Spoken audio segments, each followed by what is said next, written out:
Well, we want to welcome everybody tonight. Tonight is the second of the lectures for the spring, and we're trying to focus on the people, process, and products. Just introduce myself, Scott Houston, the president of the Greystone Society, and very excited tonight about the topic as it fits into the people, process, and products of the Lukens steel, and tonight we're going to focus on the process. But I just wanted to introduce tonight's host is Charles Lukens Houston III. Probably most of you know who he is and such. So, Skip. I would have said we could have skipped the introduction. I understand. So without further ado, Dad, Charles. Thank you.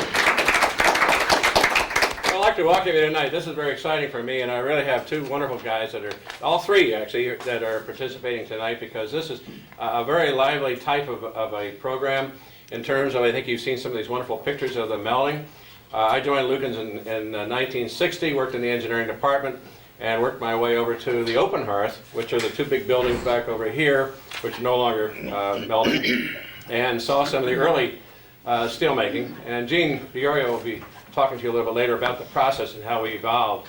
But it was really interesting to be, and exciting for me to be here in the 70s when we actually transformed from the open hearth furnace into the electric furnace.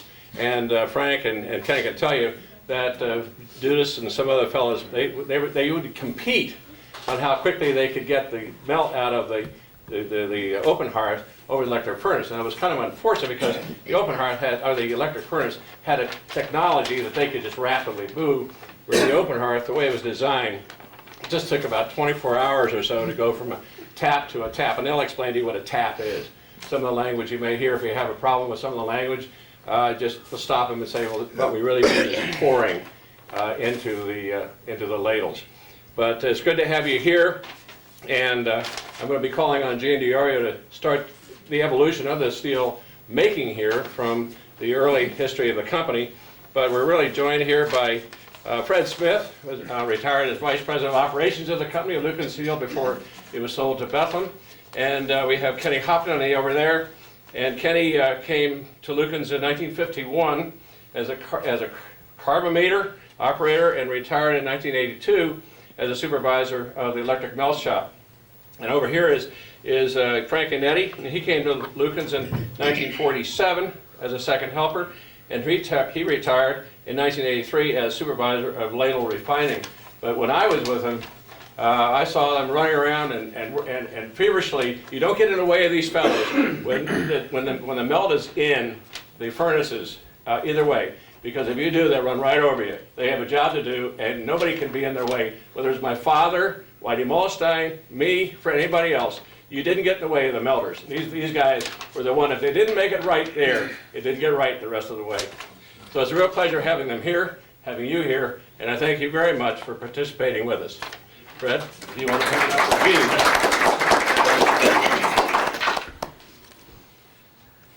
Thank you, Skip, and good evening, everyone. Skip just asked me if I was here in 1810 when the business started.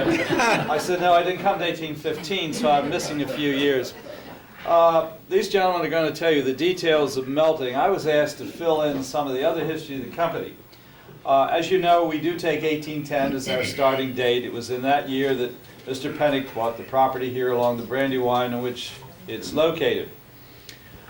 A lot of people, when we do tours, have asked me and asked other people, how did it happen that Coatesville became a center? Why did Mr. Pennick select this? Now, I'm not going to get into the melting process, just a bit of the background history. Well, I'm sure that Mr. Pennick, who was in the iron business several years before he began his business here in Coatesville, looked at the basics of what you need. You need land, you need labor, you need a source of energy, and of course you need transportation, and you need raw materials. And I'm sure he found it all here. He purchased Moses Coates' property. He had quite a bit of land here along the Brandywine. We were not a village, but we did have farm, and we had people here to provide the necessary labor force. And of course the Brandywine was God's gift to industry, and it was the basic source of energy before the development of steam power. And the West Branch in particular here had a lot of fall, so there were many small mills that provided the necessary power to operate the mill. The same reasoning that Mr. DuPont used when he decided to put his powder mills on the lower Brandywine here. And of course, we are in what is known as the Great Central Valley here, which provided a natural transportation corridor. Some of the oldest roads in this area, which are now Strasburg Road and 340, all came through this area. And then the development of the turnpike in the 1790s really gave a great transportation thing. Now the raw materials. This area became early on into the iron business because in northern Chester County and in Berks County there were deposits of iron ore, which really was a basic reason why this area became important for the development of the iron business. Now, when we talk about melting, and these gentlemen will give you the details of it, there are really two aspects. One is the basic conversion of iron ore into metal, which is done with a blast furnace. Now, Mr. Pennock decided not to build such a furnace, but there were other furnaces in the area which supplied him with the blooms and whatever sort of basic materials he needed. A few weeks ago, Scott Houston and I spent a very interesting Saturday up at Hopewell, the National Park property.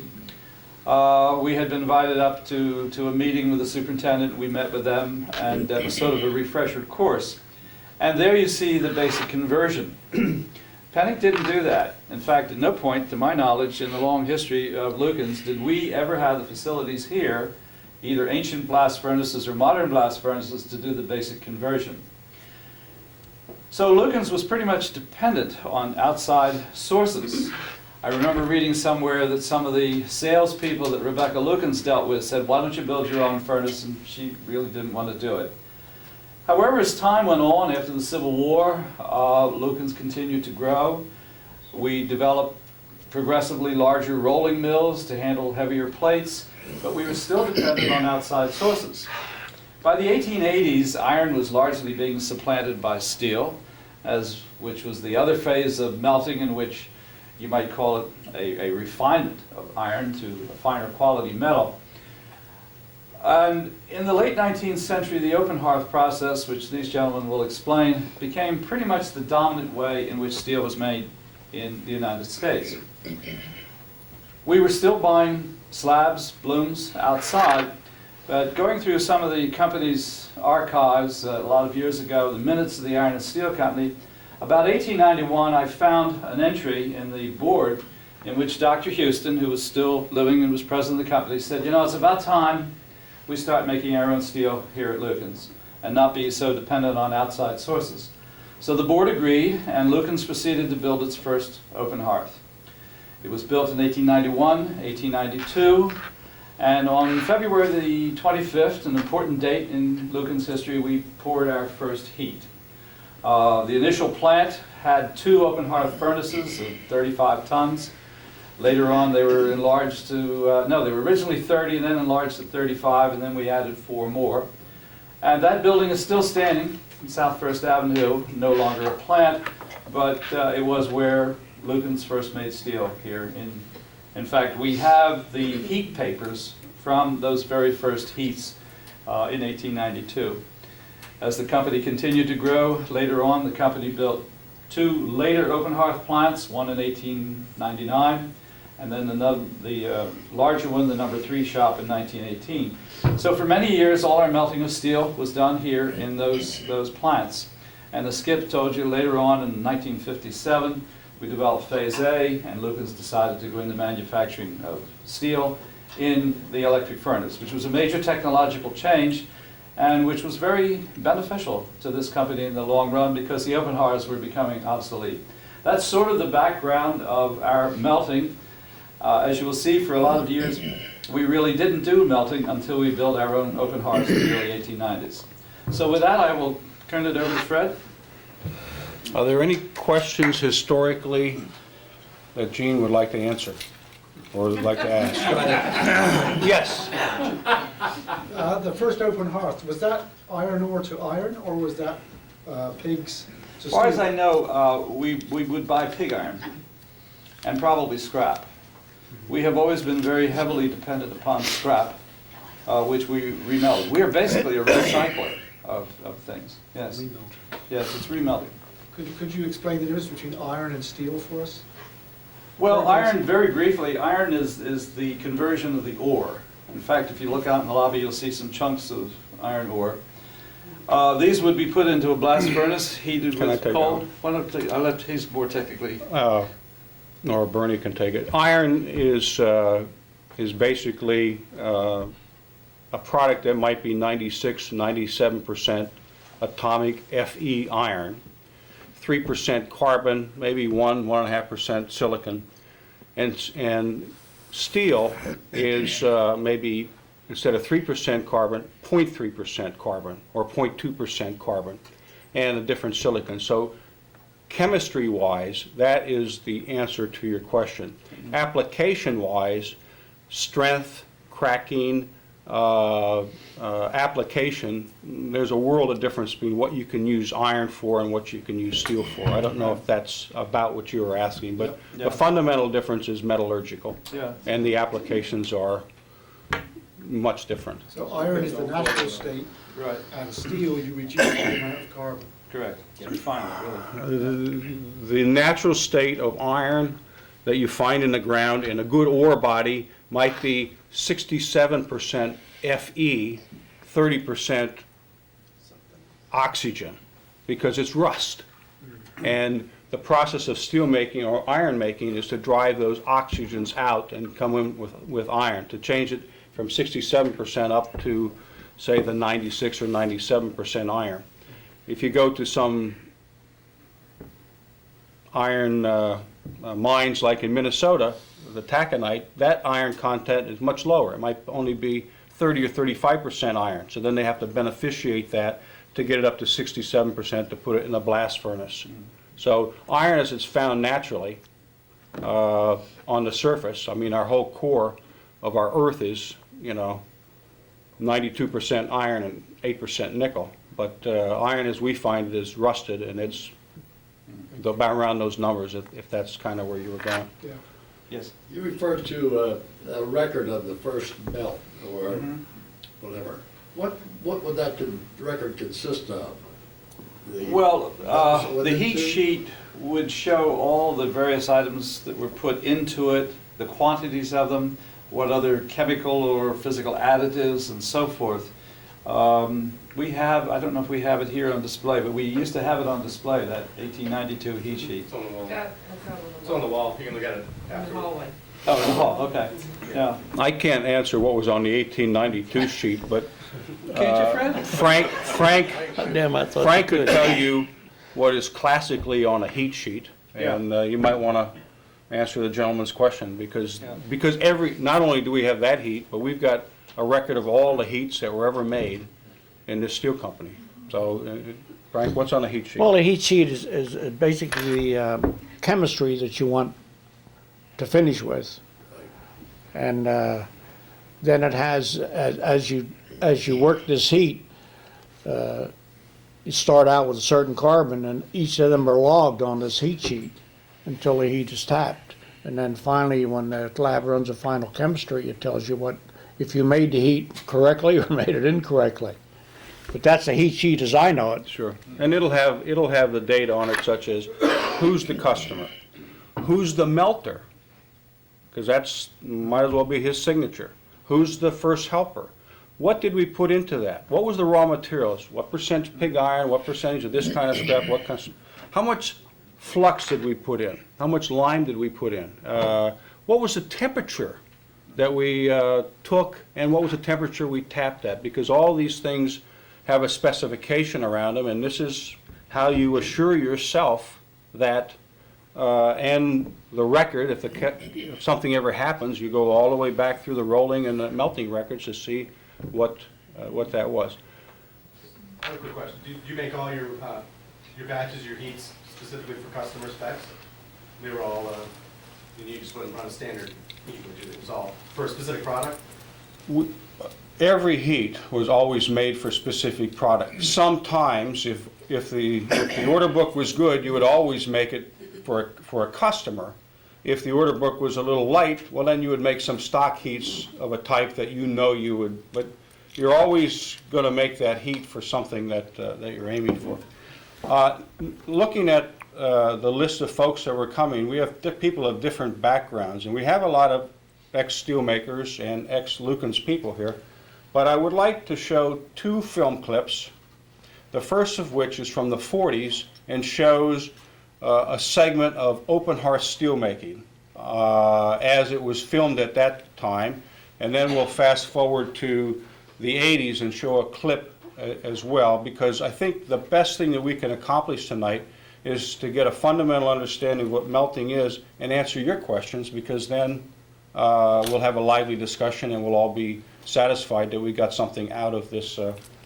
Fred, before you do, let me just. Sure. One thing I think is important. One of the things, we call it a hot metal and a cold metal shop.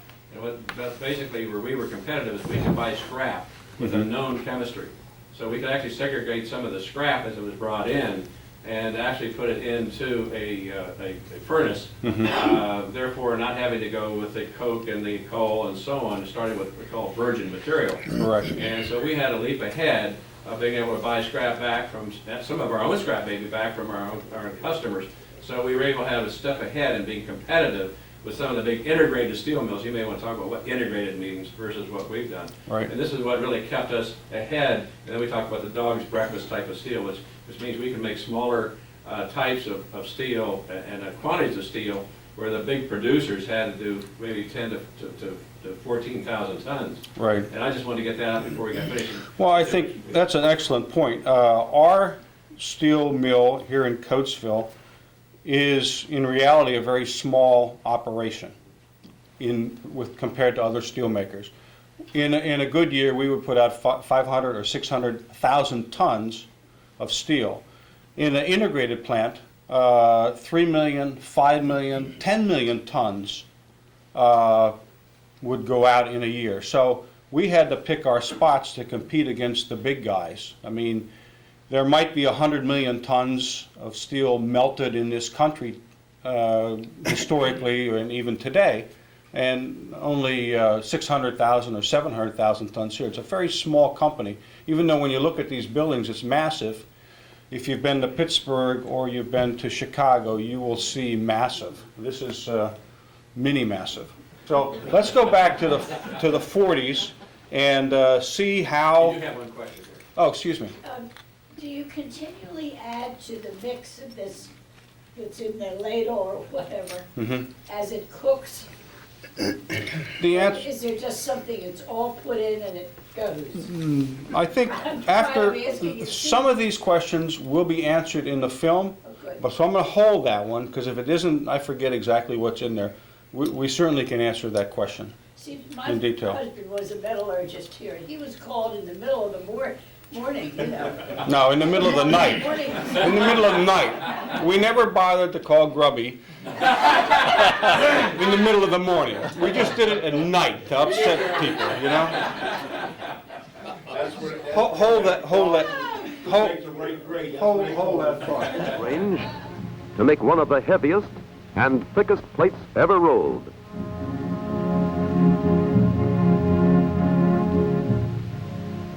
Wherever this plate goes, as a huge gear or a base for heavy machinery, it's going to have John Miller's mark on it.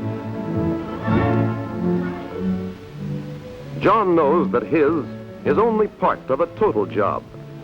There are the men at the open hearth who make the steel, and the workers at the scrap yard who sort raw materials for the furnaces and operate the gantry cranes and electromagnets to move scrap metal to the open hearth charging cars.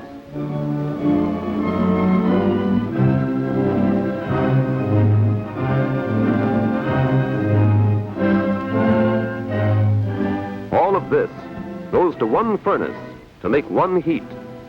Basic raw materials of scrap metal, limestone, and pig iron to make 130 tons of steel.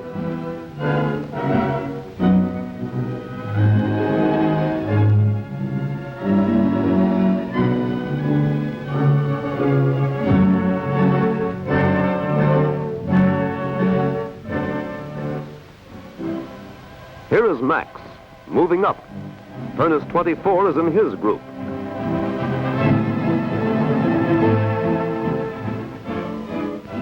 Max jockeys the charging cars in place before each door in the line. Lifts each pan, spins it over and around and back.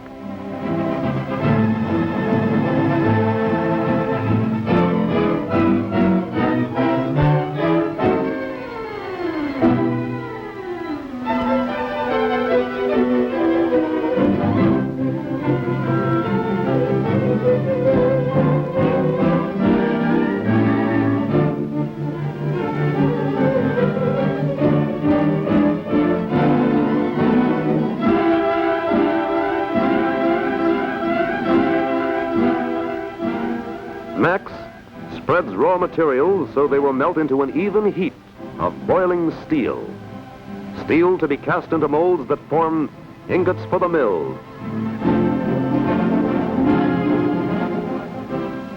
Other steel workers behind the furnaces, down in the open hearth pits, begin the setup for the molds. From here on, the labor of Max and the others making the heat is in the hands of this worker, because down that center runner will pour tons of molten steel. Down the center runner, into channels in the base plate, to flow up into many molds simultaneously.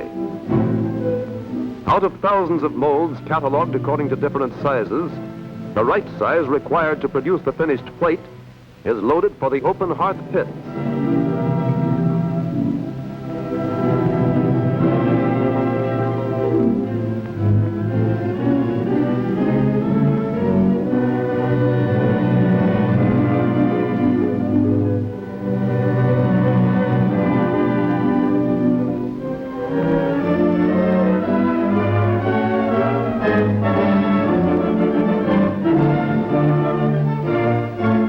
To the setup.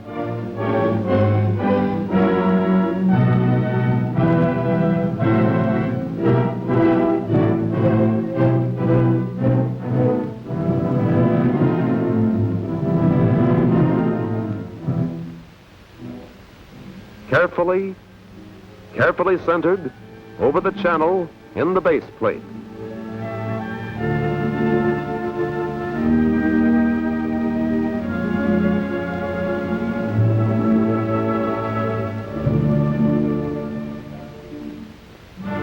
Workers setting up to tap the furnace, craning in the ladle, making ready for 130 tons of molten steel.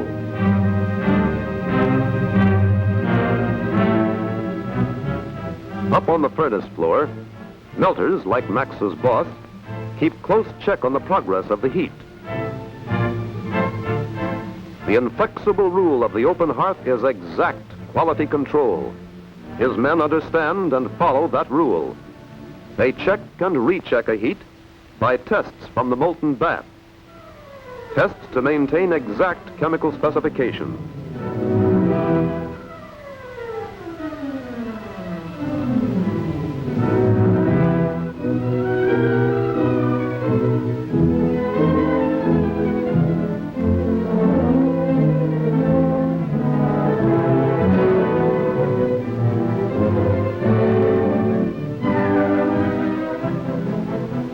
Bath sample is the key to all that will follow.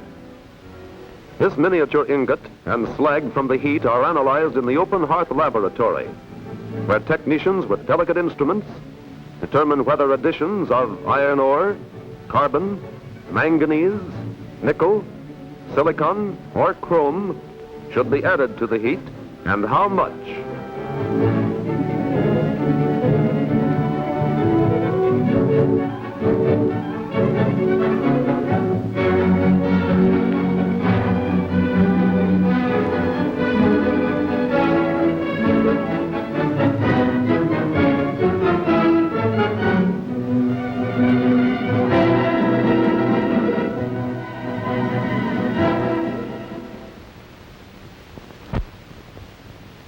The melter is ready to tap the furnace. His crew ready to burn out the plug and to ram it through.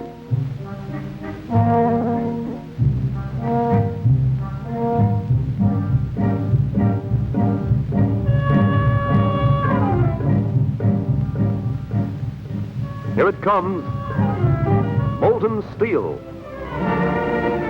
3,000 degrees Fahrenheit.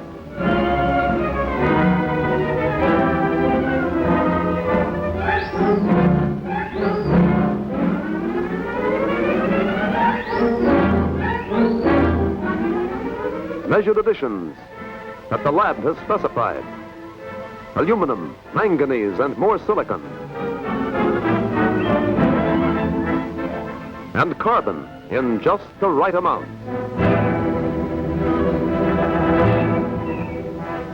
And an alloy steel of calculated quality is made.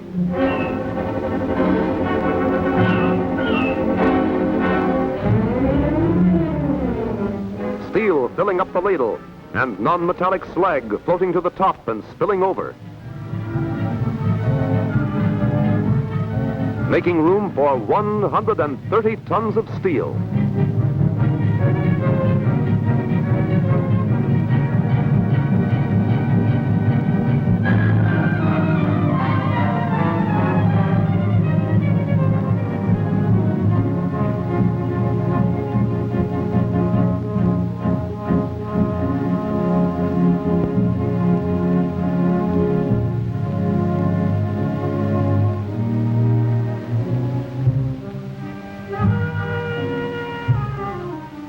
Down the center runner, into channels in the base plate, tons flowing up into mold. The labor of steelmakers taking form. Form that John, Pete, and Ray and thousands more in the steelmaking team can work and roll and shape.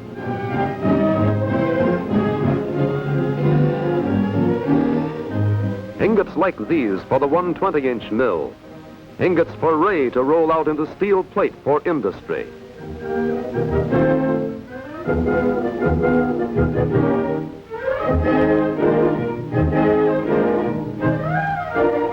This steel, originating in the laboratory, its internal structure. Since this is a melting event, you'll have to come back sometime for the rolling event. But, as Gene said, the first open hearth steel was made here in the 1890s, and the last open hearth steel was made in 1974, 75. 74, 75. So open hearth steel making spanned 75 plus 8 years or 80 years. The first electric furnace steel making was made in 1957 or 58, and I think Frank Yannetti was one of the initial guys down in that, and Kenny was a leader in, both these guys were leaders in that conversion.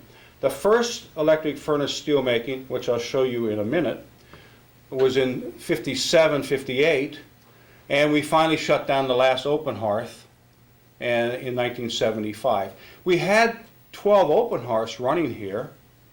When the first electric came on, some of that production was taken away. When the second electric came on, some of that production was taken away.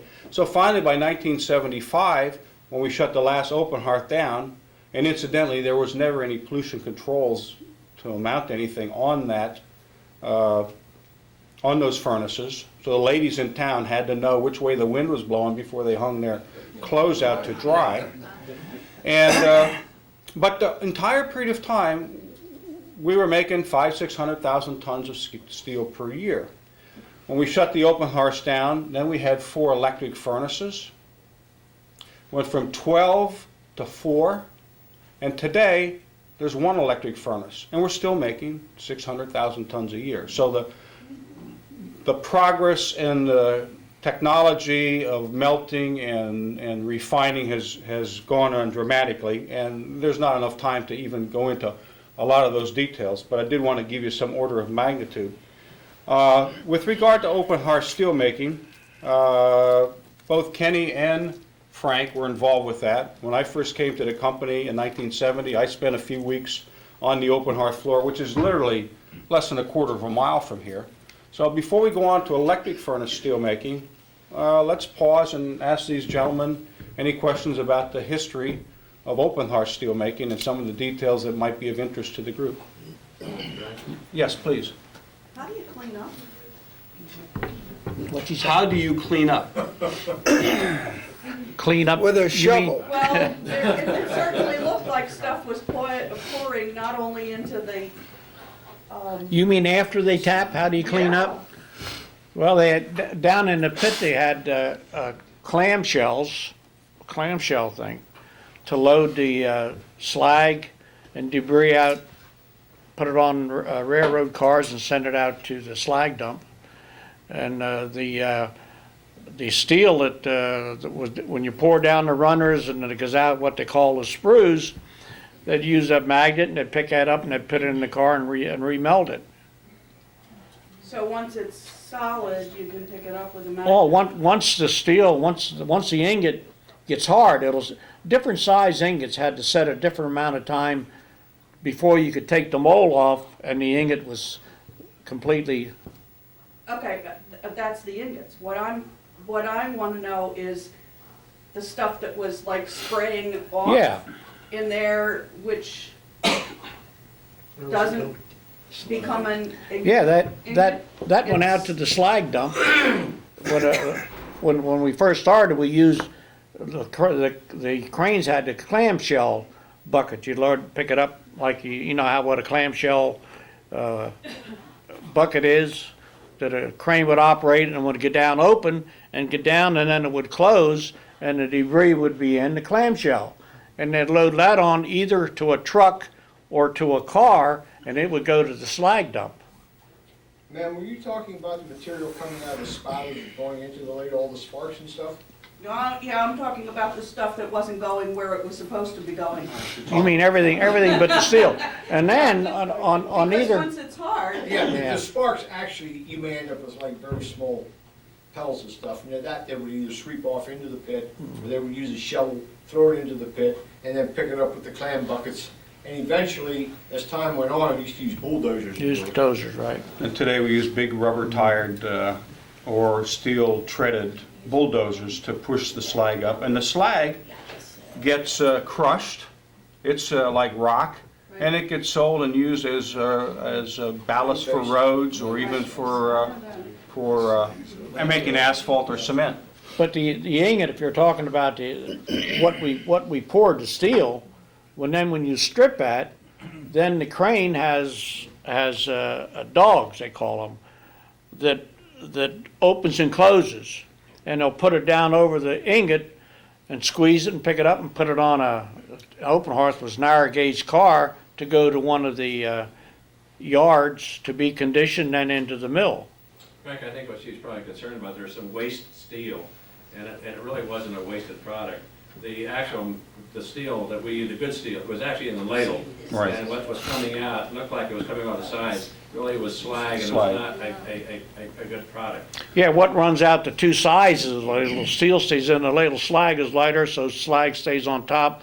And then a lot of the slag runs out those two spouts on the ladle and into what we called slag pots. Actually captured it. You couldn't see that on the... Couldn't see that on there, but in these slag pots, and then it solidifies, and then by the next heat, they dump that slag pot and put down a fresh one, and okay, and Seal it. it's not gonna stick to whatever it's in? no, not slag, It was cast iron. no. And the ladle is lined with brick, and as long as the steel's hot enough, It drains right out. What are the molds made of that can withstand the heat? Molds are made out of what is called mold iron, which is about the chemistry I quoted earlier, 3%, 1.85% silicon, and the fact that it's a different chemistry, and when the steel solidifies, it actually will shrink a little bit, it'll come right off.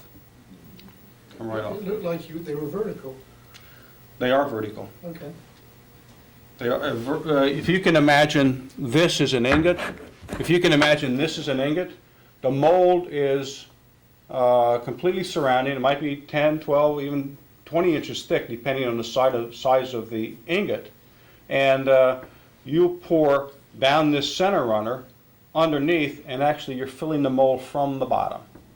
Pushing all the residue to. yeah, we Pushing were all the way applying to for a the shop. top. That's why we didn't get that, so that's central. That's what that center runner and those brick, it's down, and that makes it for a very good ingot quality. I think you should make clear, though, that Lukens made all of their steel was under and up.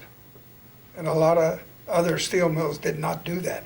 We did make some top cast. It was We had occasional, but really Very, it was, very small percentage was Yeah. top cast. Yeah, because when I see them coming out on the trains, I thought they were big trays and you just filled them up and laid them off. Yeah. Boy, it's real flat. No. So I just figured out the secret. And this is a classic ingot shape, and when you see them flat on a rail car, they'll be that way, but Yeah. they're, that's, Filled from the bottom. that's a good dimension. I think, Go ahead. I think the size is varied from 36 by 15, 36 this way, 15 by this way, and I think they were 50 inches high, the smaller ingots, up to 108 inches wide. And I think we had two heights. 40. 108 by 40, and we had 100 and 123 inch molds, so that's, you know, some. And some- after Frank left, we got a bigger one. Oh, did you? Yep. Nobody told me. 112, if you can imagine, 112 inches by 42 inches thick, almost 4 feet thick. 100, I forget how tall it was, weighing 82.5 tons, which meant 2 ingots for our That's right. 165-ton furnace. So when we went from 150 to 165, Doug Edwards made the crank capacity go up a little bit, so you'll have to update your. Yeah, that's after my. Talking about that, 2 ladles, I mean, over here looked like, you know, what they had down in California somewhere with all the lights. This at that time was the world's largest plate mill. And the reason for that, nobody could make them any bigger that they did here and then take them over to the rolling mill. And what you're just talking about, the size of that is what permitted that. And I think that went till, I don't know when it happened, but the Japanese and I think somewhere else in Europe went to shut his plant, so did Japanese. Japanese and Yeah, but and they by went to 4 10. inches. Yeah, I think it was 206 inches to 210 I think inches. 4 inches. Right, Yeah, right. But it was I something understand like they couldn't make They a couldn't finish make it, plate no. as big as we could. That's right. That's Even right. though yeah. Sir. Now, Frank and Ken had, they were the people that are totally responsible for these melts. Correct. And how many furnaces could they supervise at one time? In the open hearth, one melder had 5 furnaces, or 6, whichever. There was 6 in the shop, and most of the time they run 5 while one was being repaired. But if we're real busy and we kept the furnaces long enough, we could have 6. So that was one melder. And then the other shop had 5 or 6, and it had one melder. And then there was one, what they called bottom inspector, or assistant melder. He worked on both shops. Well, you know, they wouldn't all be on doing the same thing at the same time. There must have been, you know, hours of difference in these melts. every day. So how would you, if you're responsible for that, and maybe it ran 24 hours, I don't know what a melt, how long it took. Typical cycle time, Frank tells me, was from 12 to 14 hours That's for right. one melt. What the first helper is responsible for getting the furnace charged and getting it down to near the chemistry that you wanted to finish with.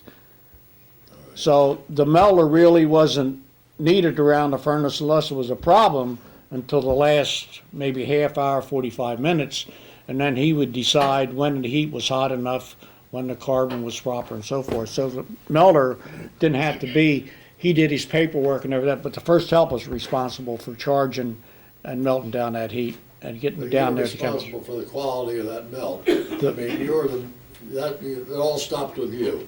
Well, the melter is Well, it wouldn't be me, responsible. because I was a kid. I was only 18 years old. No excuses. And to be very honest, we had almost 50-50 of foreign people with their Appreciate it. okay, we'll see. But no, really, as a kid, and maybe even with Frankie for a long time, we were learning how to do those jobs with these men. Italian, even Russian and Czechoslovakia or whatever. So yeah, we had a lot of people teaching us, and and learning, really. To man the open hearth, each shop, each furnace had a second helper and a first helper. The second helper is responsible for cleaning up and getting the material up for the chemistry that you're going to make. The first helper is responsible for running the furnace, making sure that it was operating properly and melded, and when it got melded enough to send the first test to lab and so forth. And then we had one floor crane operator in the shop.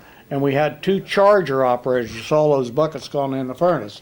So for 5 furnaces, we had 2 chargers. And one would take care of 3 furnaces one day, and one would take care of 2 furnaces, and then opposite, and then whatever was available. That one was busy, the other one take over. But that's what the shop was run by. And like I say, the melder, he was the boss.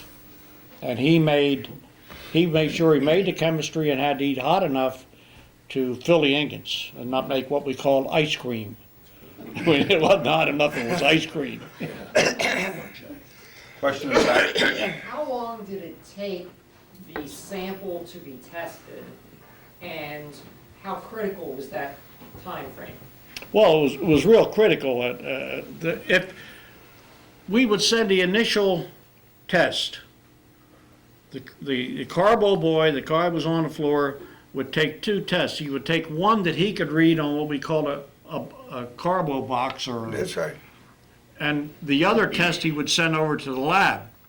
And what that carbo box did is gave the melder an indicator of close to what the melting carbo was. It might have been 50 carbon, might have been 30 carbon, and that would give the first helper a head start on feeding it down to where he wanted to, which was usually, say, between 10 and 25 carbon.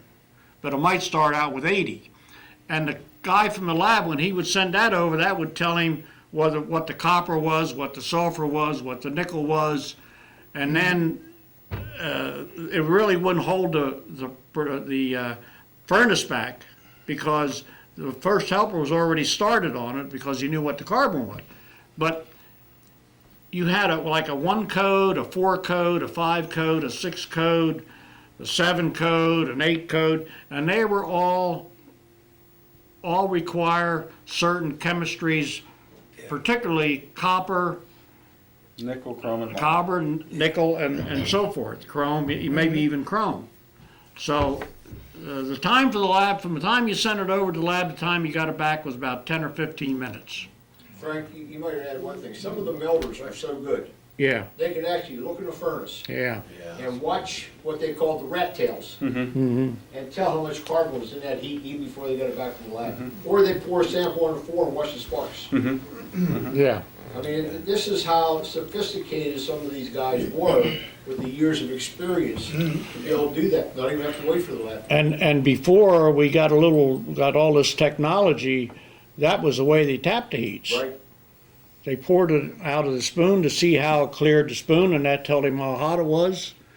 And if he poured it on the floor, according to how many little bubbles there were, how flat it was, it told him what the carbon was. So the old first helpers knew all that. But then we got the sophisticated thing, and the same way with the temperature. When I first started down there, we didn't have things to take temperatures. The melder, he was responsible. He would take a spoonful of metal and he'd pour it on the floor, and according to how it cleared that spoon would tell him whether it was 2900 or 2850, whether he's going to make ice cream or not make ice cream. And he was responsible for that. Later on, we took the thermocouple. We had thermocouples and take temperatures all the way up. Technology has evolved in every aspect of steelmaking, but today you would stick looks like a broomstick into the furnace and you get an instantaneous readout of temperature.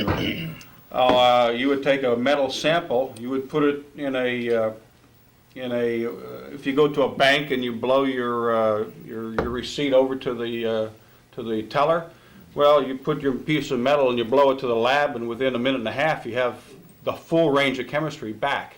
So that 15 minutes is now a minute and a half, and and there's also instantaneous readouts of carbon and sulfur, I believe. So I mean that's changed a lot. Other questions about open hearth? Because I do have a short clip about electric furnace steel making as well.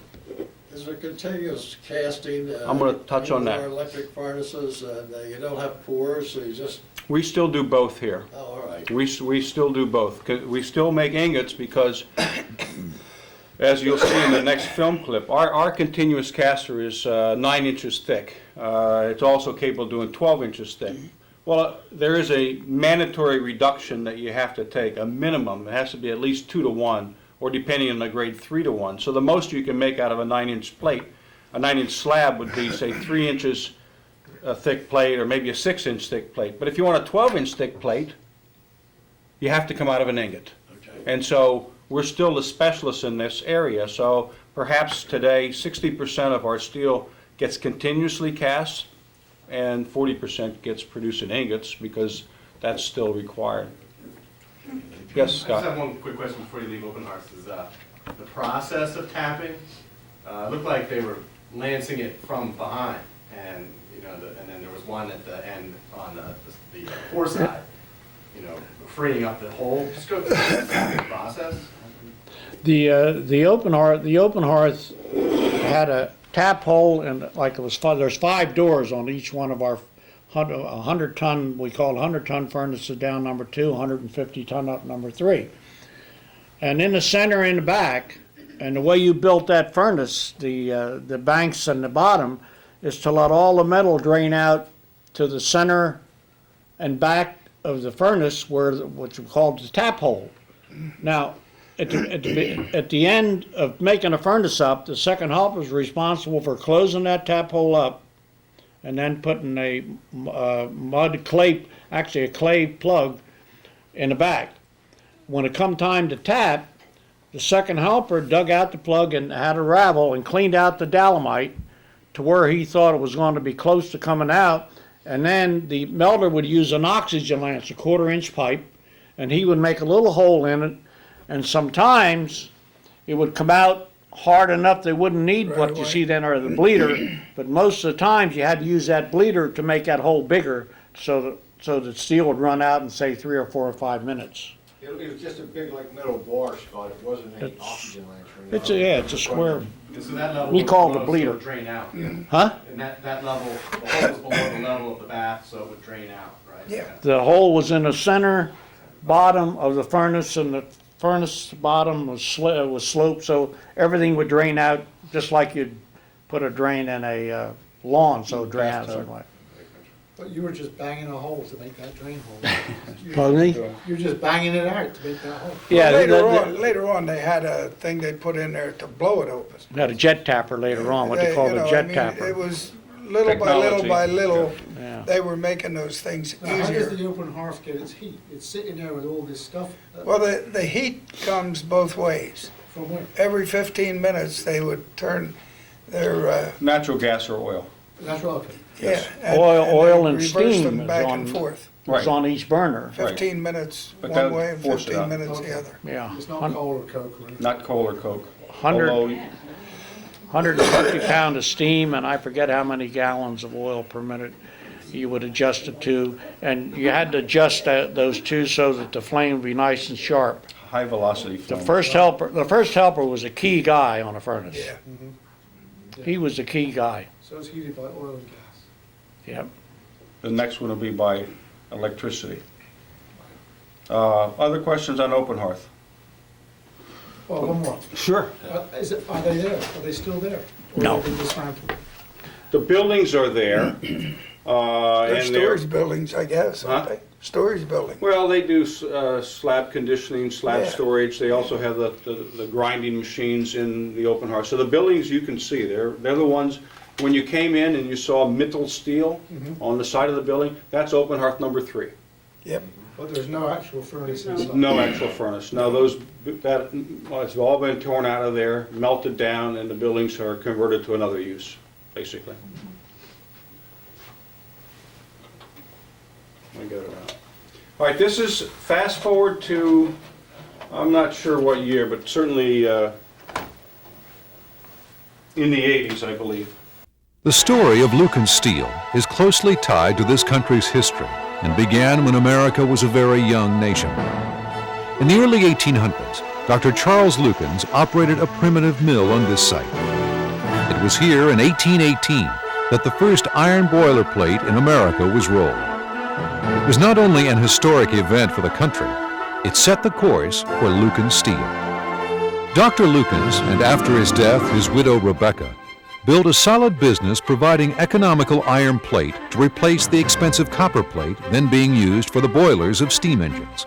A highlight of those early years occurred in 1825 when the mill produced the hull plates for the steamship Codorus, America's first ironclad ship. In 1881, the company began to roll steel, and as the 19th century drew to a close, a new open hearth shop and more mill capacity was added. The 20th century brought new challenges, and the company responded. The two world wars pushed Lukens facilities to the limit as mills and the workforce struggled to meet the demand for badly needed armor plate. And in the mid-50s, Lukens' expertise was called on to make steel for the USS Nautilus, the world's first nuclear-powered submarine. The company also became a supplier to the construction industry.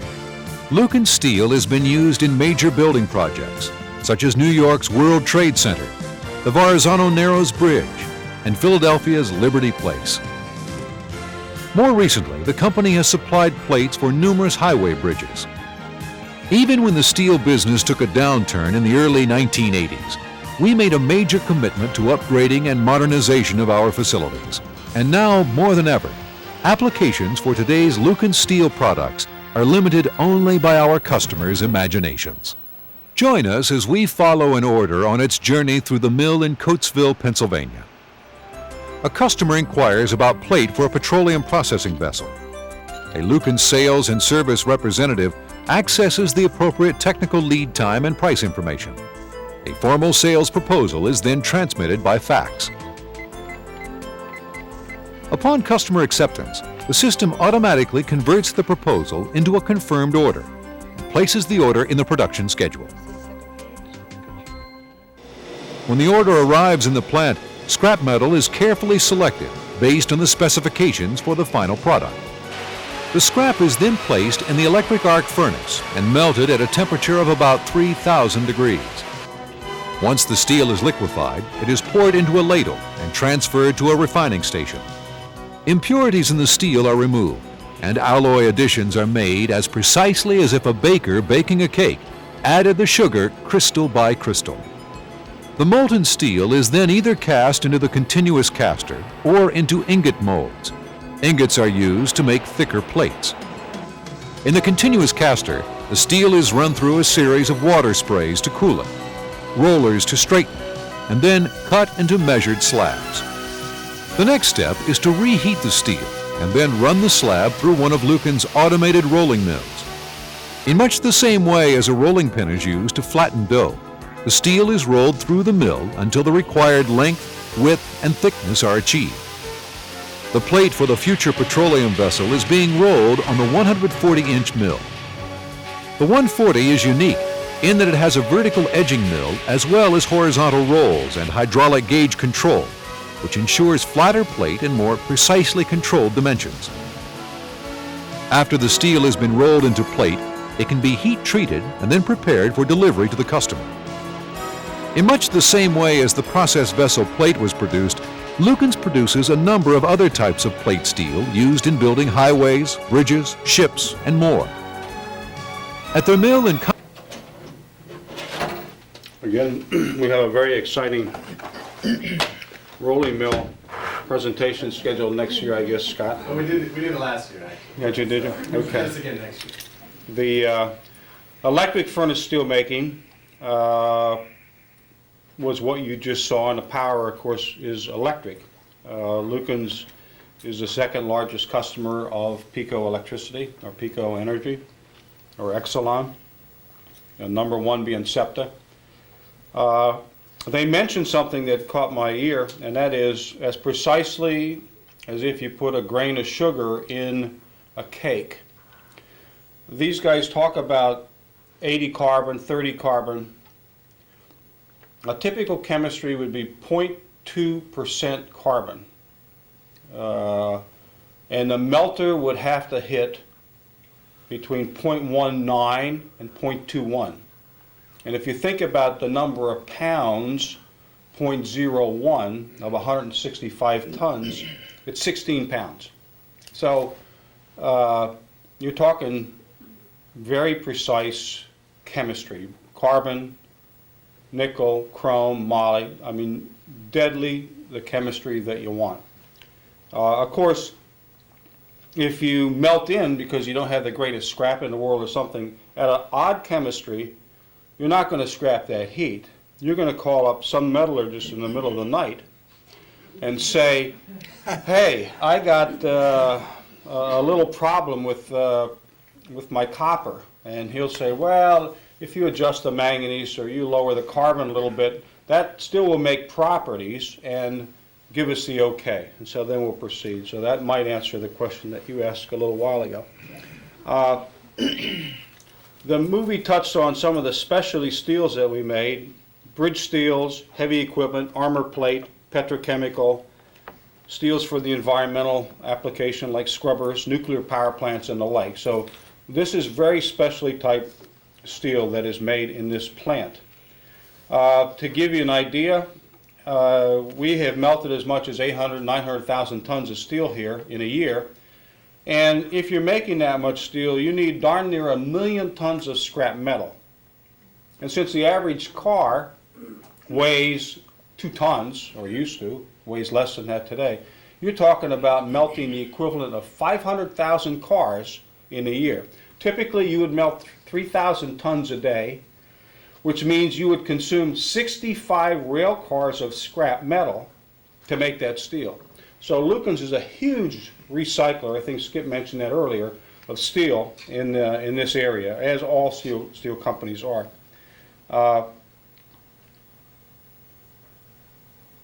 So what questions do you have about electric furnace steelmaking?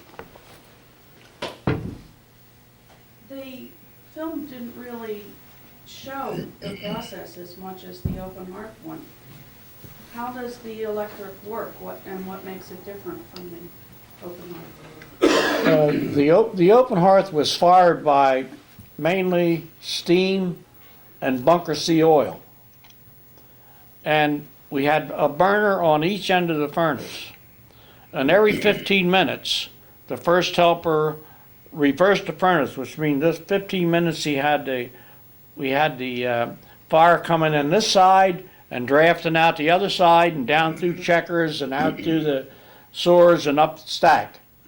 And then the next 15 minutes you throw it over on this side. And that's how we melted down the steel. In the electric furnace, you had 3 electrodes, what we called electrodes, which was carbon, just plain carbon, but processed so it's hard as the devil. And they were about, 8 feet long, and you could screw one into another. You had, you took three of these sections to reach the metal. And how you melted down the electric furnace with these 3 electrodes. You turned the power on and you had, I don't know how many kVAs we used to run anymore, but when that electrode got so far from the furnace, it threw an arc.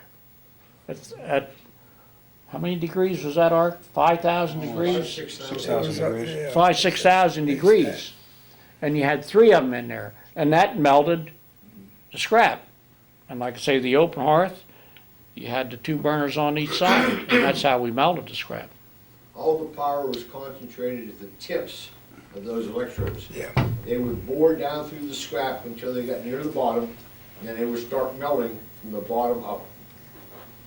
And for those that didn't see it, it got so hot in the center that the scrap would then start to cave in.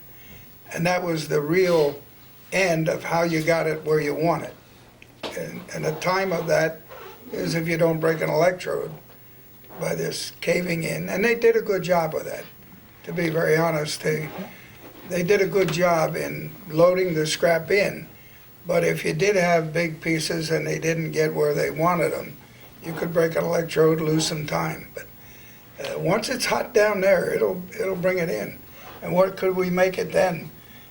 When we first went down there, well, he went in 58 with the first furnace, and the second furnace is when I went down. And we were 12 hours up there in the open hearth, and down there it was 4 hours and 20 minutes, or maybe 4:30. And, you know, And it today was it's less just a than big one. difference, and now, yeah. And now they can do it in an hour. Less than one. But I don't know if you're satisfied with that explanation yet of melting, are you? I'm not sure. Okay, an example I use, which every electrical engineer would laugh when I did it. If you ever had the occasion to lay a screwdriver across two poles of an electric outlet and have it spark and shut, it would melt that.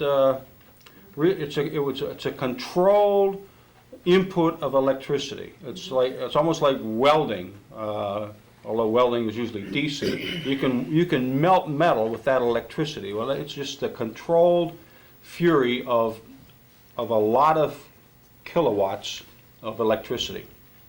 Did you ever see an electric welder work? Guy wants to weld something, practically the same thing. When that electrode come down with all that electricity power and got near that metal, it would throw an arc. And then it would back up according to how you had the furnace set, the rheostat set. It might be that far off of the metal. It might be that far off the metal. And that melted the scrap. And like I say, went all the way down to the bottom, melted a pool of metal. And then as the scrap caved in, that pool kept rising. And then in the electric furnace, you usually had 3 buckets of scrap. Plus, after the first bucket, you put what we called the lime in. That's to make the slag. And if you wanted any extra carbon, you put the carbon in there. So, and where the open hearth, when they charged it, the lime and all went in these buckets in the first run of scrap.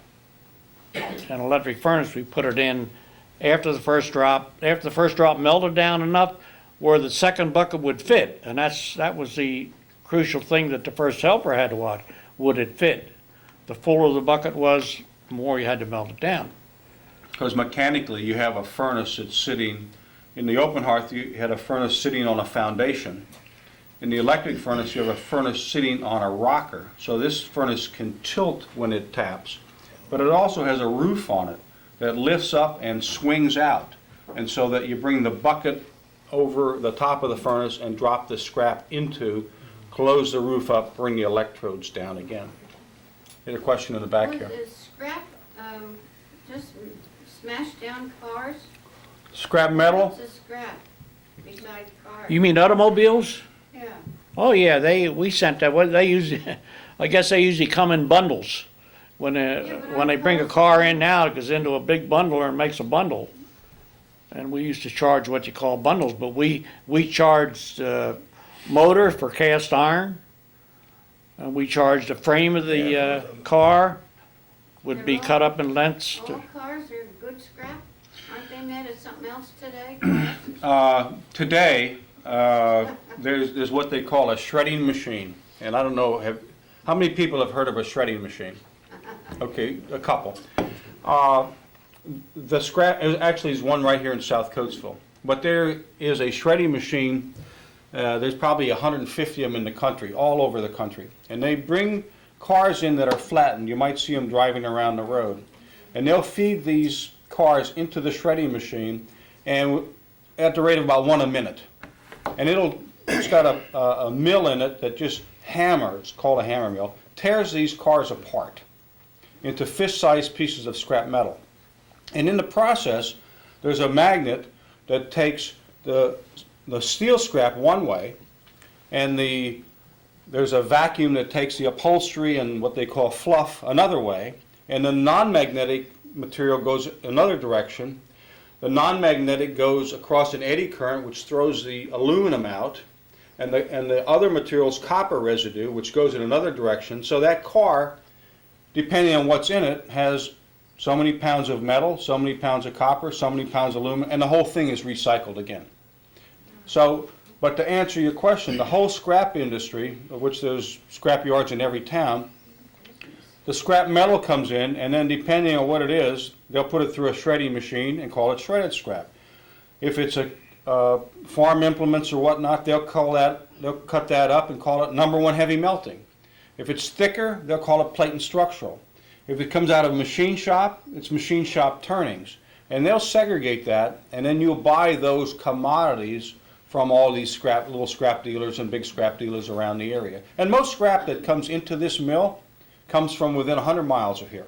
York, Camden, Philly, Wilmington, you name it, Harrisburg, Reading, you name the town, that's where that scrap metal comes from. Yes? I was wondering, suppose that, like, big presses, heavy, what do? They have to cut them up, or they can't put a whole press in there? No. No, there are size limitations. A solid piece of metal, because of the speed of this furnace, if you put too big a piece of steel in there, or iron, it'll just float it'll lay in there like an ice cube, so you can't proceed. So the largest piece of metal we'll put in is maybe 20 inches thick by 20 inches. To answer your question, whenever something huge is recycled, they'll either drop a big ball on it and bust it up if it's cast, and or notch it and break it, and or flame cut it into appropriate size so it'll fit the electric furnace. Ted. Geo Carlson, of course, made stainless steel. Mm-hmm. What is the difference between the steel that Lukens made and the stainless steel that Geo Carlson made? It's chemistry. Stainless steel, typically, if you take a knife or a fork, that's stainless steel. And that product would typically call 18 and 8. So it's 18% chrome and 8% nickel, so that's 26, and 75% iron. So instead of 99.5% iron, it's only 75% iron. And the nickel and chrome rust at a much, oxidize at a much lesser degree, which is why it's stainless. Now there's probably 50 different grades of stainless. I just gave you the most common one, but I don't know, does that kind of answer your question? Yeah, it does. Did they have to melt all these products to make stainless steel similar to the way you all did? Because I have been in Carlson. Someone had to melt it. So- They own a melt shop out in, Yeah, it's north of Pittsburgh. but But they didn't do it here. they didn't do it here. Oil City, I think. Yeah, somewhere around Oil City, I but think even it's even Oil then, City. they didn't melt those grades. They bought their starting product, their slabs, from other melters. Well, the closest one around here is up in Reading. Ready. Right. Carpenter Technology. Carpenter Technology That's makes a all lot of stainless. nickel-based alloys and stainless steels. We used some of that in our charge. If we were going to make a high nickel heat or a high moly heat, we would use some of that revert scrap stainless in our charge, a certain percentage. But we'd never made it because I think that takes a double slag Well, it's process. not magnetic either. Yeah. Yeah. Not magnetic. Stainless steel is not magnetic. Some kinds are, I mean, Yeah, some nickel is. It's surprising. right, Yeah. Most of it isn't. most of it isn't. Yeah. Don't they also freeze the stainless steel mix at a certain temperature so that the chrome sort of goes around the cells and creates an austenitic structure within the steel, which gives you the stainless steel? I know the guy who knows the answer to that question. Bernie? I don't know the answer to that question. You wanna know how they mix? I was just gonna say, although. He's going down to the molecular structure, and I can't go I think the way stainless got discovered was that, exactly what you said, the mix is a lot of chrome. there. Right. But the way it actually happens is at very high temperatures, when it's still 3,000 degrees C, you freeze the steel real fast. And once you've poured it into the ingot, you freeze it, and it creates an austenitic structure, and the chrome coats the cells and makes it stainless. I'm not sure. That's what I remember from. I'm not sure about that. I would say two things. It's 3000 F, Yeah. and we did have a Washington Steel. We bought that, and they produce stainless steel in a different process in AOD, but they put it through a very similar casting machine as our casting machine. It was a little thinner is all. And I don't know of any special freezing arrangements. So metallurgically, Yeah. I'm incompetent to answer that question. but I don't believe that's No. true. You basically made it like any other metal. Like any other metal. The only thing that changed is when you get into sophisticated chemistries like that, the temperature you pour them at might change Mhm. because chromium melts at a lower Lower temperature. temperature than steel does. Mhm. Nickel melts about the same or a little higher, I'm not sure, don't remember now. But when you put them all together, they know exactly where they have to go, so like Frank said, you don't make ice cream. You make sure they make them hot enough that they Fill up the bottles. And you cast it just like a regular steel. Okay. The other thing is, sorry, Go ahead. are you still rolling here? Absolutely, Yeah? absolutely. Do you have to reheat to roll here, or do you roll straight from the hot? We do reheat. We do reheat, and always have, and always have. We had two different processes. One of them was what they called charge hot, which would tap the heat, strip it, put it in the cars, take it over and put it right in the soaking pit. And other ones went out in the yard for conditioning. So, but all of it was had to be reheated, sure. Charge hot means it didn't go cold first, but everybody has to, before you roll, everybody has to reheat. Many people make that as close connected as possible for energy savings, so you minimize that reheat, but you have to have a precise temperature coming out of your reheat furnace or your soaking pit to go into the rolling mill to make properties and to successfully roll a product. There's another question in the back. Scott? I just have one. Well, comparing and contrasting the open hearth and the electric furnaces, in the open hearth, you would have your initial batch, you would heat that, and then you could add your additives after the pour as it goes into the ladle, whereas the electric arc, you're opening it up 3 times. You can open up the top and add your additives as you go. I'm just kind of trying to, my question is that pretty much right on the open hearth? You couldn't add while you're melting, but the electric arc, you can. You can get your additives in there before you tap, right? Yeah. I don't understand exactly what it is. Yeah, just, Well, a lot of your additives. The answer is yes and no. Yeah. Okay, so, They work with what they call a lot of silicomanganese. right, Okay, which was a mix of silicon and manganese.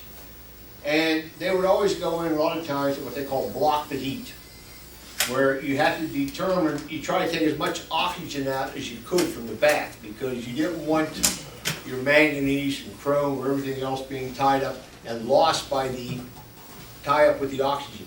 So they blocked and took out as much oxygen as they could.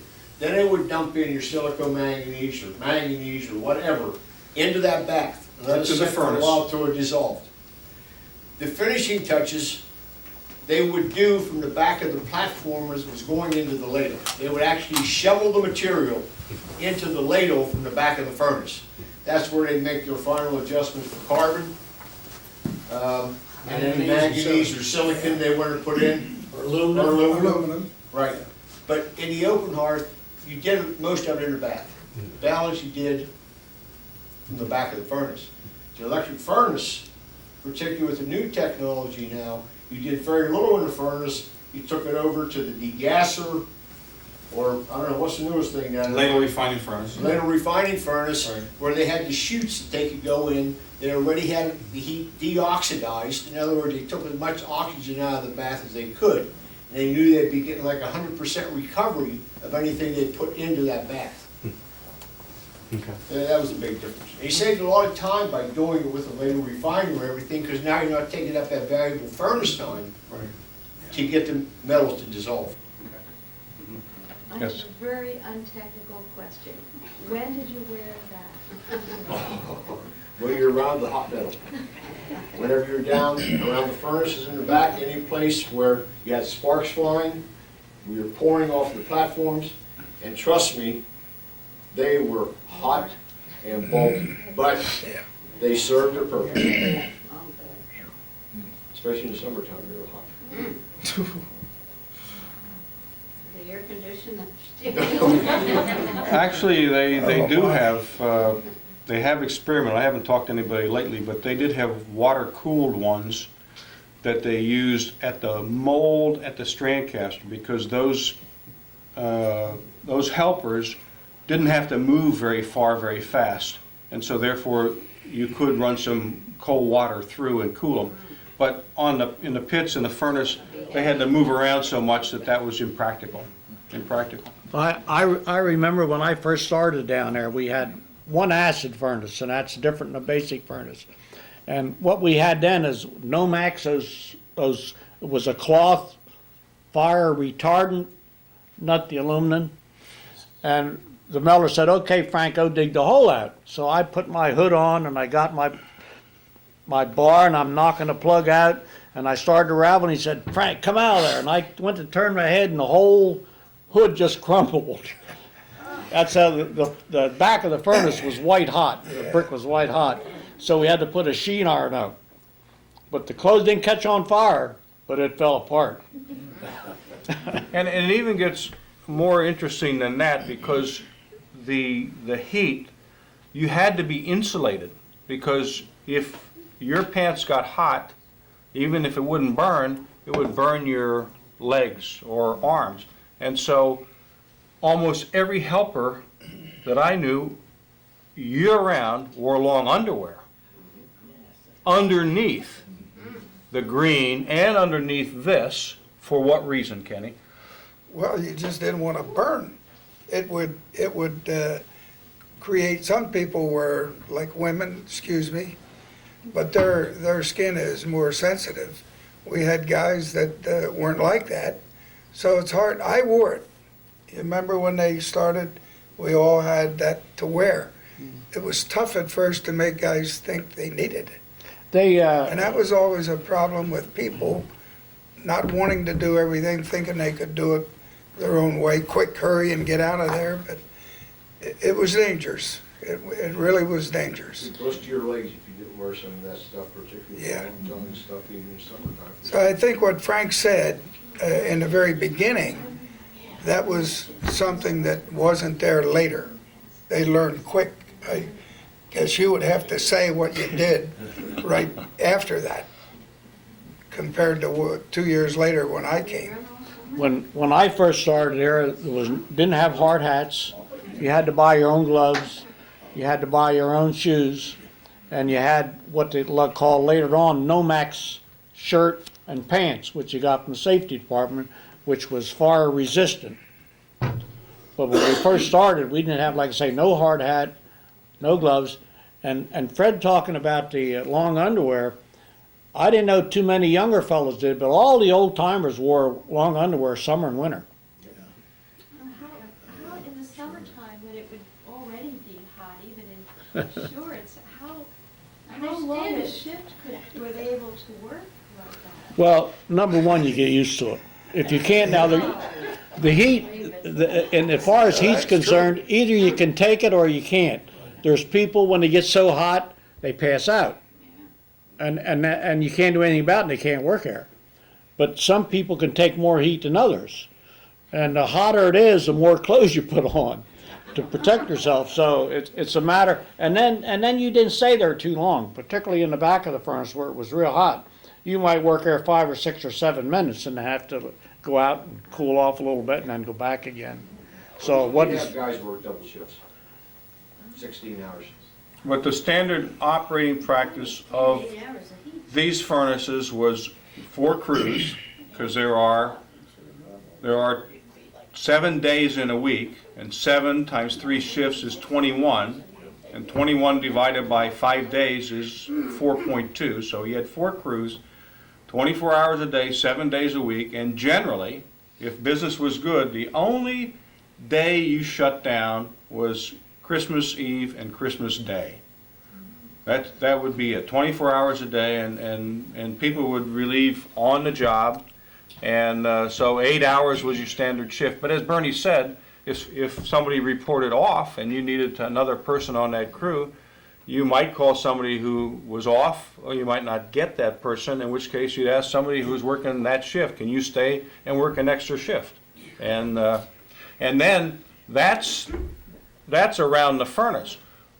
The people who serviced the cranes, and when the cranes broke down, which are 80 feet higher, the crane mechanics or the crane repairmen, in the summertime, it would not be unusual for 130, 140 degrees, and very dusty as well.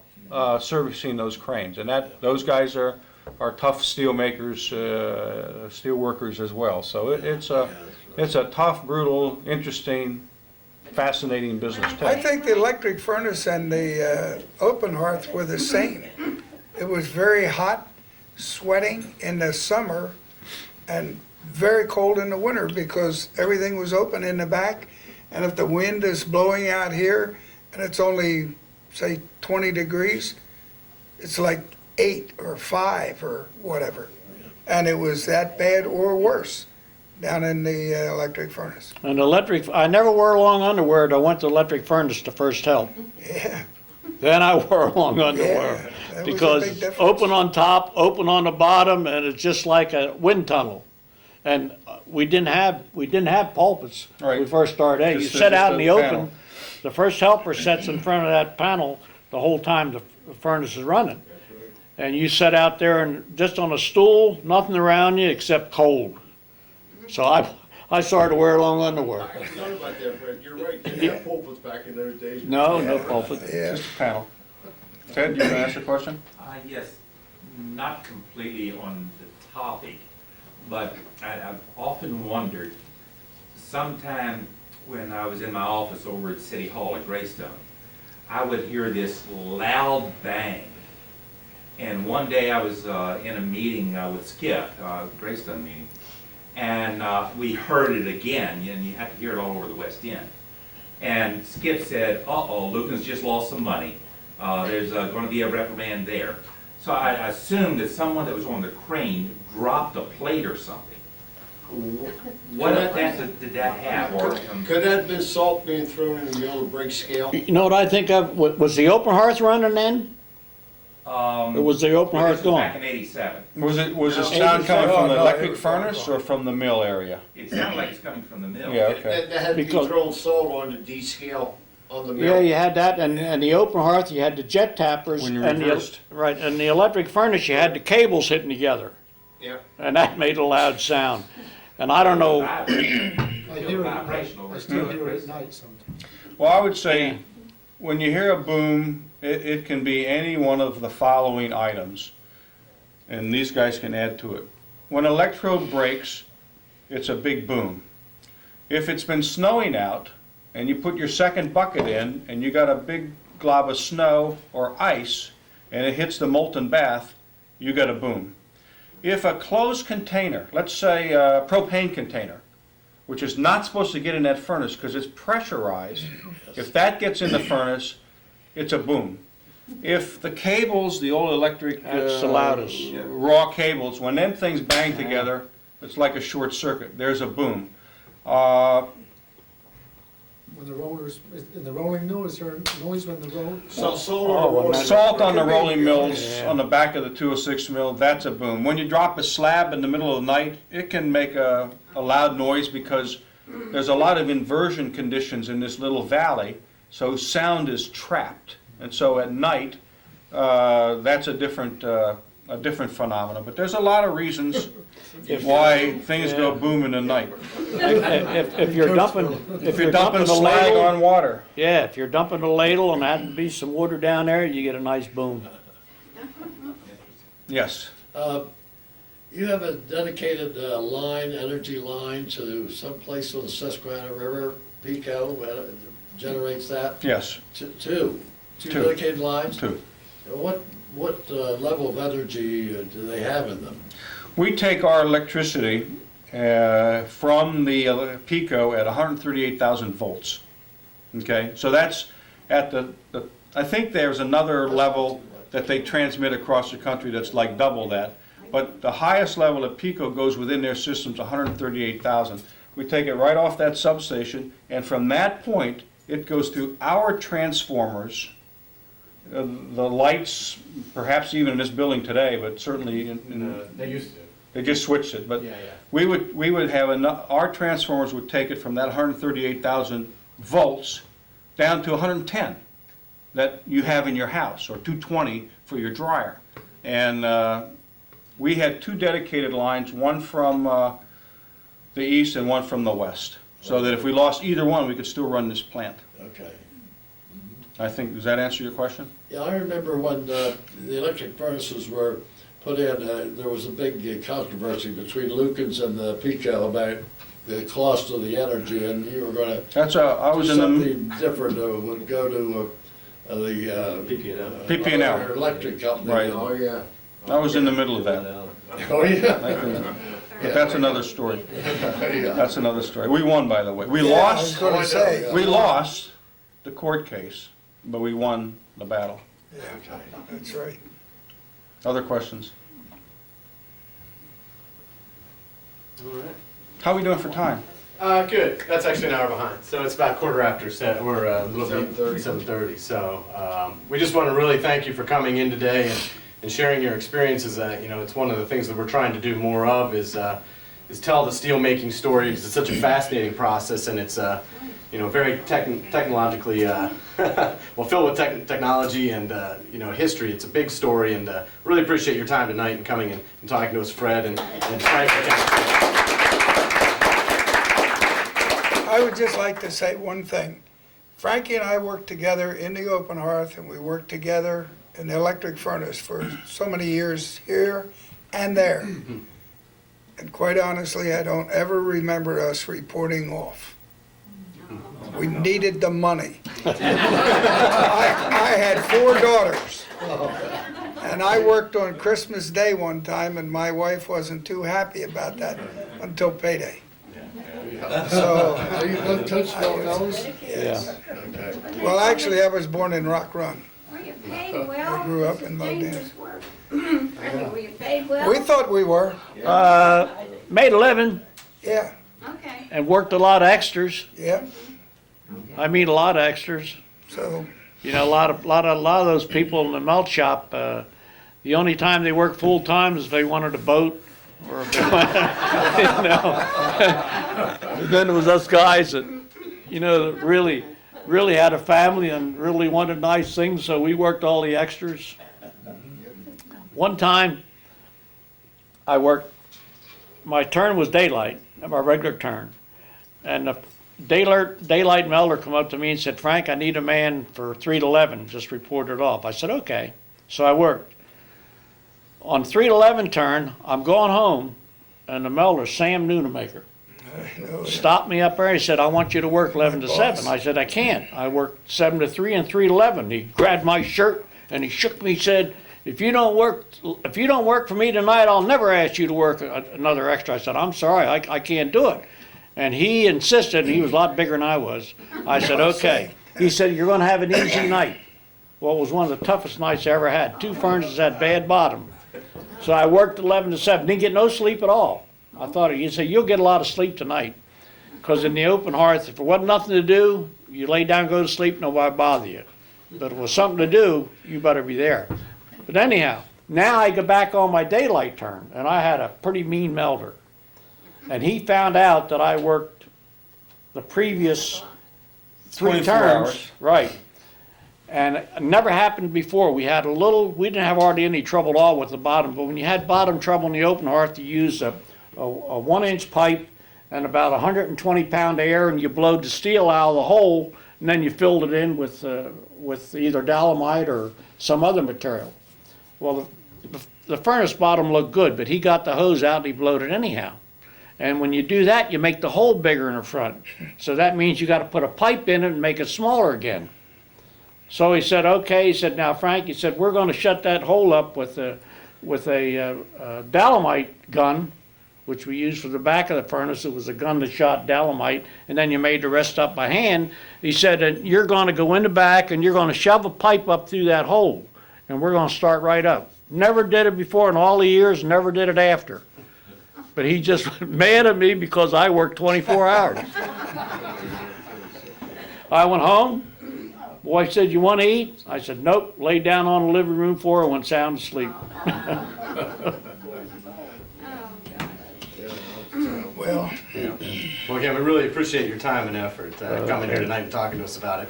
Kind of started, Sharon was talking about the melters picnic, and Dad got excited, and he says, "You know, we got to get some melters here and talk about, you know, the process of making steel and, you know, the specialty, because that's where it all starts. You know, you got to have something good to roll." And, you know, Lukens was known for its specialty steel, and we, again, just really appreciate you coming here tonight and letting everybody know a little bit about steel making, and hope to have you back, you know, to talk a little bit more. That'd be great.